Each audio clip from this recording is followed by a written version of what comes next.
Dear student, आज हम बात करने वाले हैं बहुत ही इम्पोर्टेंट टॉपिक की और इस टॉपिक का नाम है संक्षारण।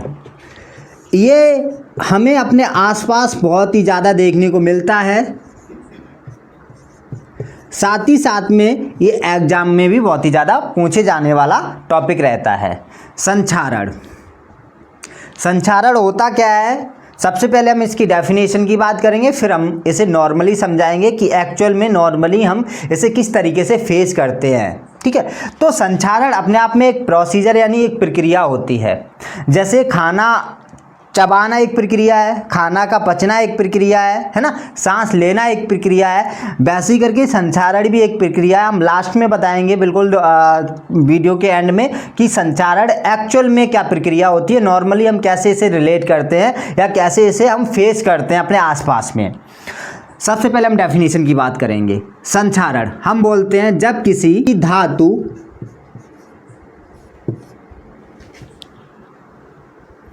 में ह्रास मतलब हानि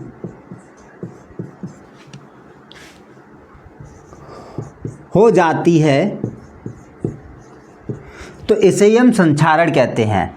अब बात आती है कि ये जो ह्रास या हानि हो रही है वो होती क्यों है। तो ये जो धातु है ना, ये जो धातु है जब नमी या फिर अम्ल के संपर्क में आती है, किसके? नमी या अम्ल के संपर्क में आती है तो उस धातु में ह्रास यानी हानि हो जाती है, इसे ही हम संक्षारण कहते हैं। तो संक्षारण में जो हानि हो रही है, जो ह्रास हो रहा है, तो उसे ही हम धातु में जो ह्रास या हानि हो रही है उसे ही हम क्या कह रहे हैं? संक्षारण। और इस धातु में जो हानि या ह्रास होगा वो नमी या अम्ल के कारण होगा। जैसे मान लीजिए लोहे को हमने नमी यानी वाटर में ऐसी पानी में खुले में छोड़ दिया।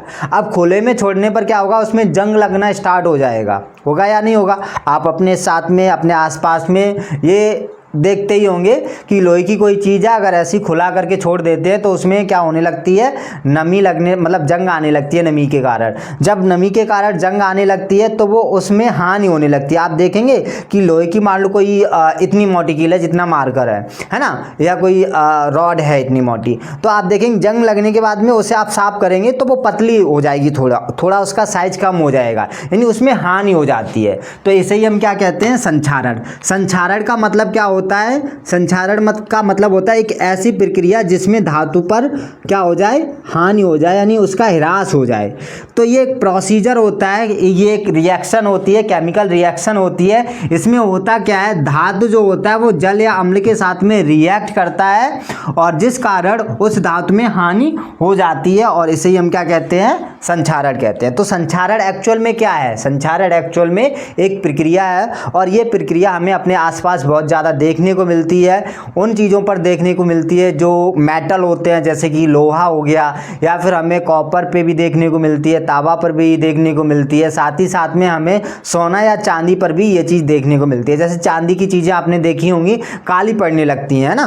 तो होता क्या है, जो लोग चांदी की चीज़ें यूज करते हैं, इस्तेमाल करते हैं गहने वगैरह के रूप में, तो पसीने के संपर्क में वो आती है तो फिर उसमें थोड़े टाइम के बाद में वो काली पड़ने लगती है।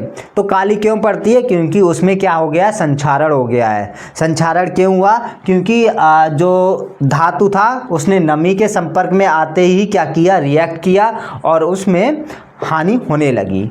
ठीक है ना। तो संक्षारण समझ आ गया। एग्जाम्पल में क्या देंगे आप? तो एग्जाम्पल में आप दे देंगे जैसे कि लोहे पर जंग लगना, लोहे पर जंग लगना, है ना। इसके अलावा और क्या एग्जाम्पल दे सकते हैं आप? इसके अलावा आप एग्जाम्पल दे सकते हैं जैसे चांदी पर काली परत का जमना, या फिर तांबे पर हरी परत का जमना, ये आप एग्जाम्पल दे सकते हैं। तो संक्षारण समझ आ गया। ठीक है। संक्षारण क्या होता है? जब धातु में ह्रास यानी हानि हो जाती है तो इसे संक्षारण कहते हैं। लेकिन ये हानि किस वजह से होती है वो भी याद रखना है। तो नमी या अम्ल के संपर्क में धातु जब आती है तो उसमें हानि या ह्रास हो जाता है, इसे संक्षारण कहते हैं। जैसे लोहे पर जंग का लगना। तो हम अपने आसपास बहुत सारी चीज़ों को इस्तेमाल में लेकर के आते हैं, यूज में लेकर के आते हैं। उनमें से बहुत सारी चीज़ें ऐसी होती हैं जो लोहे की होती हैं या मेटल की, अलग अलग मेटल की होती हैं।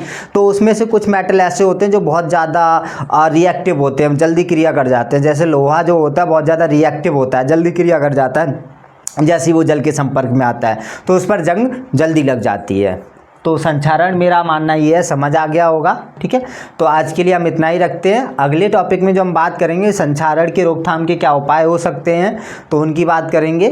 ठीक है, तो वीडियो पसंद आया हो तो वीडियो को लाइक करें, और चैनल सब्सक्राइब नहीं करते हैं आप लोग, चैनल ज़रूर सब्सक्राइब करें, नोटिफिकेशन बेल को ऑन कर दें।